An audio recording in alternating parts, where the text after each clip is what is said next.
Bonjour à tous et bienvenue. Je suis Mel Boisis, chef de projet innovation chez Dinergy et notre métier, c'est d'innover. Et on se retrouve aujourd'hui pour parler d'une innovation dans le sport.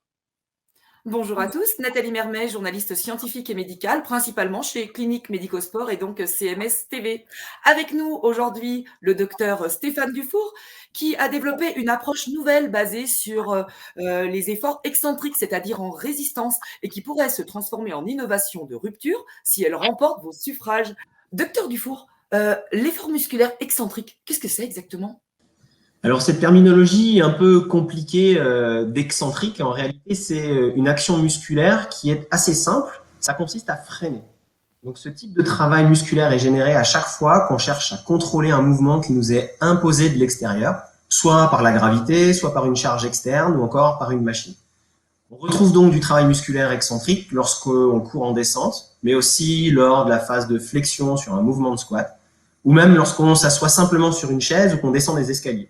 C'est donc un mode d'exercice auquel nous avons recours très fréquemment, même sans en avoir conscience.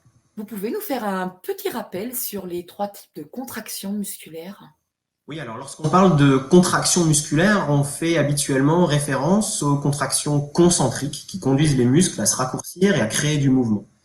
Il est également possible de faire fonctionner nos muscles sans modification de longueur, c'est le mode d'action isométrique, qui va par exemple être très important pour le maintien postural.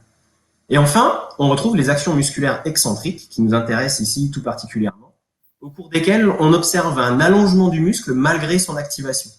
Donc ce type de travail est systématiquement généré lorsqu'on cherche à contrôler une charge ou à ralentir un mouvement, et la plupart de nos muscles peuvent travailler en excentrique. On a donc tous déjà fait des exercices excentriques. Peut-on imaginer un exercice spécifiquement excentrique?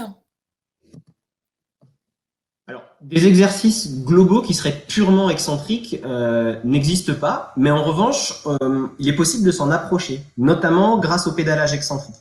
L'idée n'est alors pas de s'entraîner exclusivement en pédalage excentrique, mais de pouvoir y avoir recours pour augmenter de manière ciblée le travail musculaire excentrique et maximiser les effets bénéfiques potentiels de l'entraînement pour le pratiquant. C'est donc l'objet de vos recherches actuellement? Oui, alors dans notre laboratoire, nous travaillons sur les réponses physiologiques au pédalage excentrique. Donc pour bien comprendre en quoi ça consiste, on va essayer de déjà décrire ce qui se passe sur un vélo classique.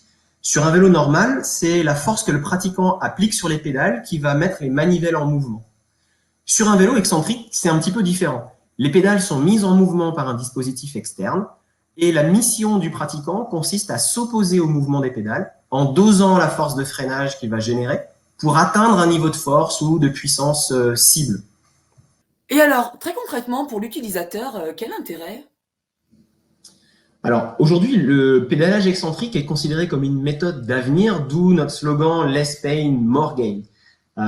Pourquoi? Parce que premièrement, il possède des propriétés physiologiques qui sont très attractives. Elle combine un faible coût énergétique avec la possibilité d'atteindre des forces et des puissances mécaniques qui sont très élevées, tout en conservant un mouvement qui soit sécurisé.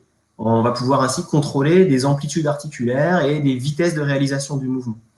Ce niveau de sollicitation et de sécurité est très difficile, voire impossible à atteindre avec d'autres types d'exercices excentriques.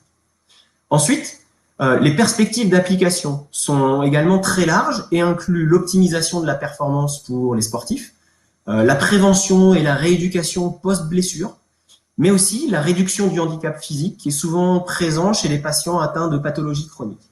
Merci Stéphane, cela paraît presque évident, mais vous êtes en train de nous dire que cela n'existait pas encore? Alors, le pédalage excentrique est en réalité pas nouveau et il y a déjà quelques ergocycles qui sont commercialisés. Par contre, ces produits sont pas du tout optimisés et leur coût limite clairement l'accès à la technologie.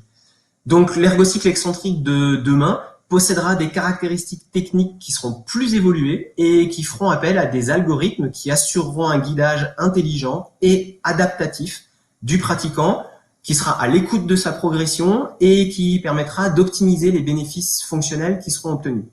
Et alors, qu'est-ce qu'il y aura d'innovant dans le produit que vous proposez de construire? Alors, premièrement, ce produit permettra de contrôler et d'analyser le pédalage excentrique de manière relativement fine et va bénéficier du coup d'une technologie avancée pour pouvoir réaliser ce travail excentrique de manière qualitative et en toute sécurité pour le pratiquant.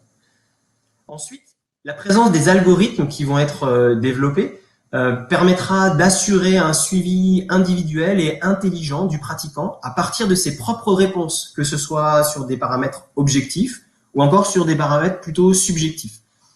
Ces algorithmes sont considérés comme des alliés vraiment du pratiquant, vont le protéger d'abord contre lui-même et ensuite ils vont le guider non seulement dans sa séance, mais aussi d'une séance à l'autre pour maximiser la productivité.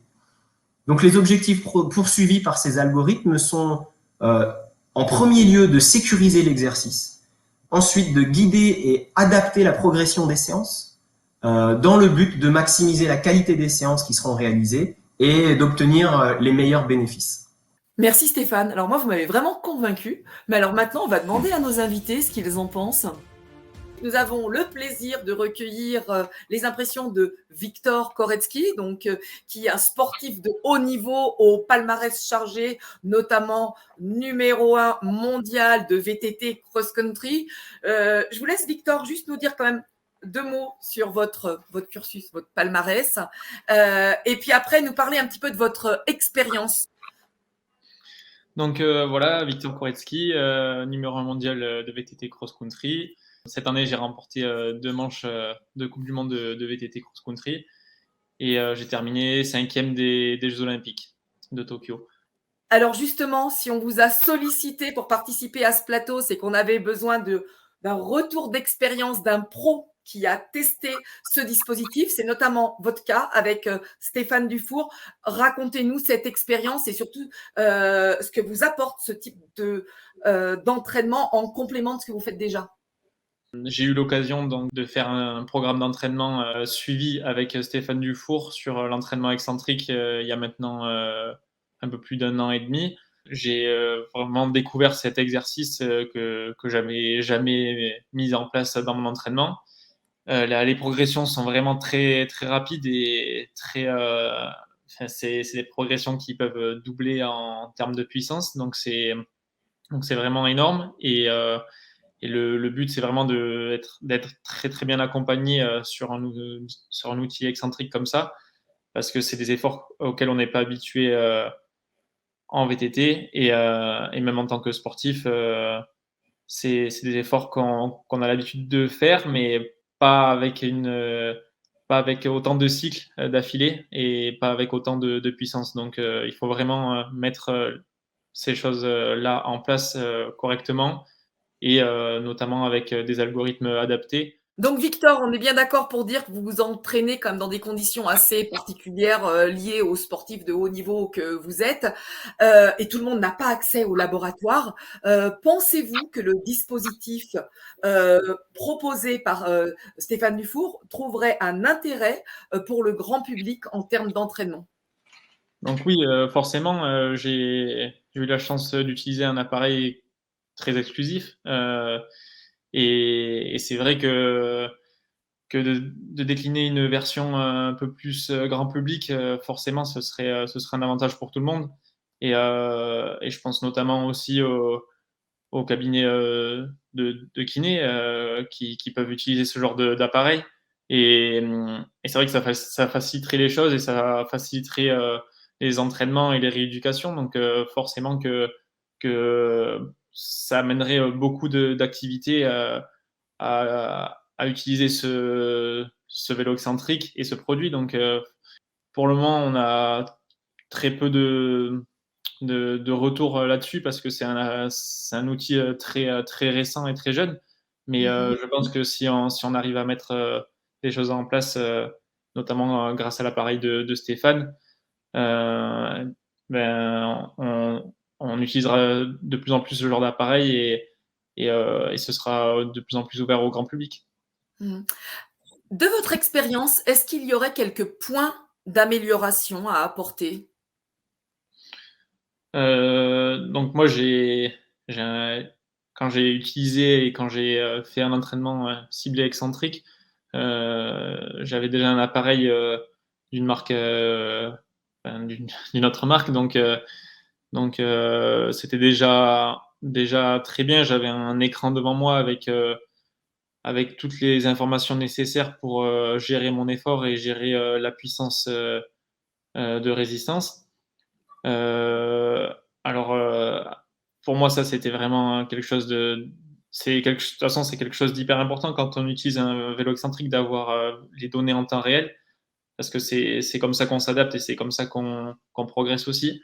Et, et voilà, le plus important aussi, c'est d'avoir un appareil qui, comme on le disait avant, c'est un appareil sécurisant qui évite les blessures et qui évite les risques, tout simplement. Et ça, c'est le principal axe d'amélioration. C'est vraiment un appareil très sécurisant et qui évite les blessures. C'est surtout ça le problème, parce qu'on parle de puissance très élevée et donc le risque est aussi élevé.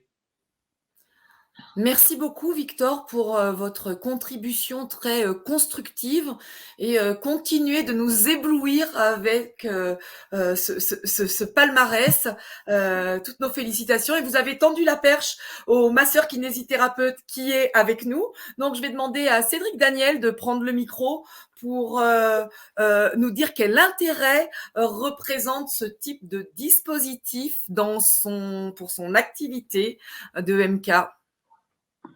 Oui, alors tout à fait, comme l'a expliqué Victor, le mode de contraction excentrique, et on s'en sert beaucoup dans le domaine de la kiné du sport, que ce soit pour le suivi du sportif amateur comme du sportif de haut niveau, dès qu'on va être dans le traitement des lésions musculo-tendineuses, donc soit des fibres musculaires, soit des fibres tendineuses, le mode de contraction excentrique va être très utilisé dans notre domaine pour, dans un premier temps, orienter la cicatrisation des fibres, et ensuite pour réhabituer ces types de fibres à subir ce genre de contraintes.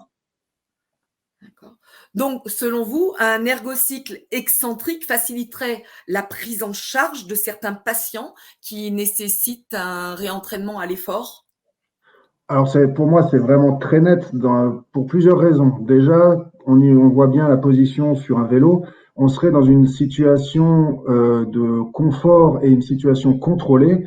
Et du coup, sur l'apprentissage du mouvement, on serait vraiment dans un milieu de sécurité, on va dire, pour le patient. Un patient assis sur un vélo et dans un milieu qu'il maîtrise.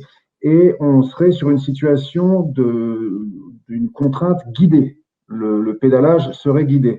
Après, moi, j'y vois donc un autre intérêt. J'imagine qu'il y aura possibilité de le développer pour connaître, comme l'avait dit Victor, le niveau de puissance. Donc, on peut imaginer le niveau de contrainte que l'on fera subir au patient et ce sera certainement possible de le quantifier en fonction de l'angulation au niveau du cycle de rotation sur le vélo. Donc, nous, dans le domaine de la rééducation, de pouvoir évaluer, c'est hyper important, ça nous permettra de voir où on en est dans la récupération de la fibre et donc dans la récupération du sportif. Et on peut imaginer que si à un certain moment, le patient, dans un certain degré de rotation dans son cycle, nous décrit un petit tiraillement, par exemple, ça nous permettra soit de faire un peu machine arrière en diminuant la contrainte, donc toujours dans cette notion de quantification, et du coup, on pourra être beaucoup plus précis dans notre travail, beaucoup plus précis dans nos sollicitations, et qui dit précision dira vitesse de récupération.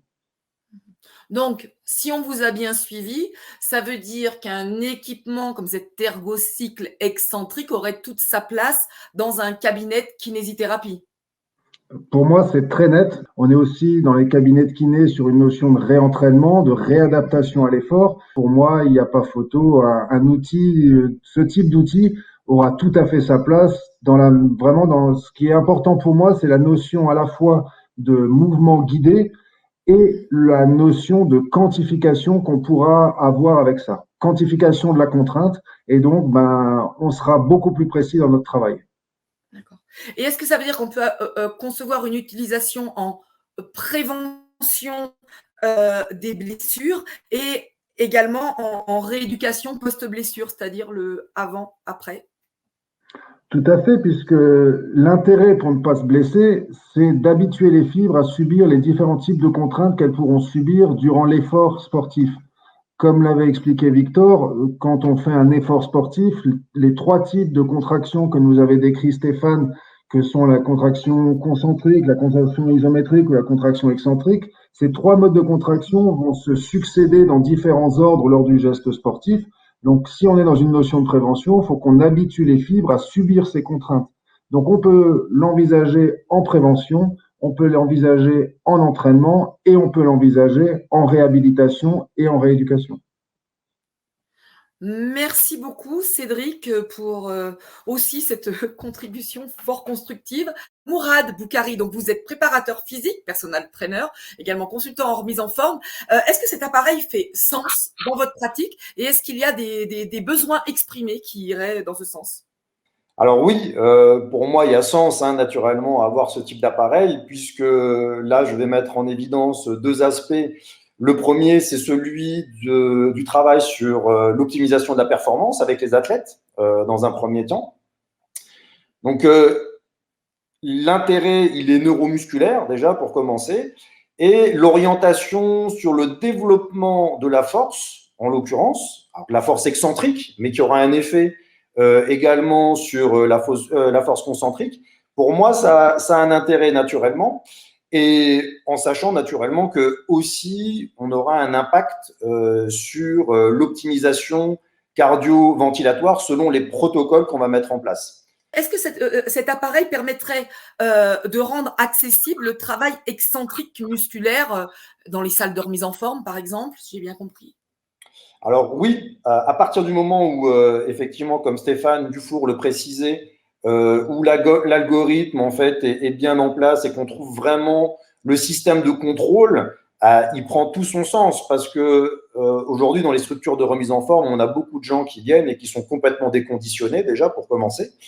Et donc le travail en excentrique permet justement de commencer avec une faible résistance et justement avec la contrainte mécanique qui est imposée, permettre l'augmentation de la force dans un premier temps, mais dans un second temps, a un impact aussi sur les systèmes cardiovasculaires. Donc, pour les gens déconditionnés, ça a un vrai intérêt. Quels sont les différents types de populations dont vous vous occupez qui pourraient bénéficier d'une telle approche? Il y a plusieurs applications possibles, mais l'une des applications, c'est effectivement l'activité pour les gens qui sont déconditionnés, comme je l'ai déjà dit. Et dans une structure de remise en forme, on a essentiellement des gens qui sont en reprise d'activité. On n'a pas vraiment des gens qui sont dans la performance. Et surtout, les applications derrière, elles sont intéressantes parce qu'à partir du moment où l'outil est mis en place, toutes les notions d'adaptation et de progressivité sont possibles avec cet appareil-là. C'est-à-dire qu'il y a un vrai contrôle, que ce soit sur la résistance. Ça permet également de réévaluer les gains de force que le pratiquant aura pu réaliser durant les différentes sessions d'entraînement.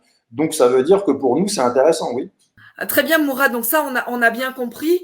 Donc l'intérêt dans le cadre de l'entraînement, le fléau dans notre société, c'est le surpoids, l'obésité. Est-ce qu'il y a aussi un intérêt dans ce contexte-là? Il y a quelques études assez intéressantes qui montrent aussi l'impact sur la perte de poids. Et on est quand même dans des sociétés aujourd'hui où il y a une augmentation d'obésité. On ne parle pas que de surpoids, mais d'obésité de classe 1. Et je crois qu'effectivement, avoir ce type d'appareil dans une structure de remise en forme est un réel avantage. Merci Mourad pour votre réaction à chaud. Je vous propose de faire un petit tour de table de conclusion pour nous dire pourquoi parce que j'ai compris que vous alliez inciter les gens qui vous suivent, vos followers, à plébisciter ce type d'appareil. En une phrase, dites-nous pourquoi vous avez envie d'entraîner avec vous toute la communauté à soutenir le développement de cet appareil. Victor? Premièrement, parce que il y a très peu d'outils existants déjà sur le marché et que c'est une branche qui a très peu été explorée et qu'il y a beaucoup de choses à apprendre. Et c'est sûr qu'en soutenant un projet comme celui-ci, ça peut qu'apporter des choses positives. Donc, je pense qu'il y a beaucoup à apprendre encore et beaucoup à travailler sur ce sujet-là. Merci. Mourad, votre mot de la fin? Alors, moi, je pense que c'est un outil qui sera très favorable dans les structures de remise en forme, ce qu'on appelle les salles de fitness, parce qu'il y a une orientation sport-santé qui est en pleine progression. Et je crois que ça sera un outil qui aura complètement sa place dans les structures de remise en forme à partir du moment où on éduque correctement les gens naturellement. Donc, pour moi, aujourd'hui, c'est l'outil de demain, quoi. Dans une structure de remise en forme, on ne sera pas juste là en train de pédaler sur des cycles concentriques classiques, mais on aura aussi une activation excentrique. Et je trouve ça plutôt positif. L'outil de demain, rien que ça. Merci beaucoup pour vos encouragements et on vous laisse à votre préparation physique. Et je laisse à Cédric Daniel le mot de la fin. Merci. Alors moi, ce ne sera pas le mot de la fin, mais il y a 3 éléments que je voudrais donner concernant les kinés du sport. C'est premièrement la notion de mouvement guidé. Donc mouvement guidé, ça veut dire sécurité. Deuxièmement, j'aimerais mettre en valeur la notion de précision, parce que plus ça va, plus dans tous les domaines, on veut être très précis. Donc la notion de précision et de quantification.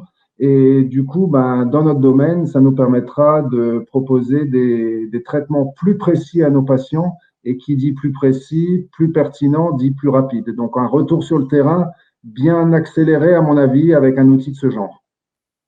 Eh bien, merci à nos intervenants pour leur retour très positif qui nous donne vraiment les bons signaux et les encouragements. Si, comme eux, vous pensez que cet appareil mérite d'exister, que vous voulez le voir sur le marché et encourager les industriels à le développer, partagez, likez, suivez-nous et on vous mettra bientôt l'ergocycle excentrique à disposition, promis.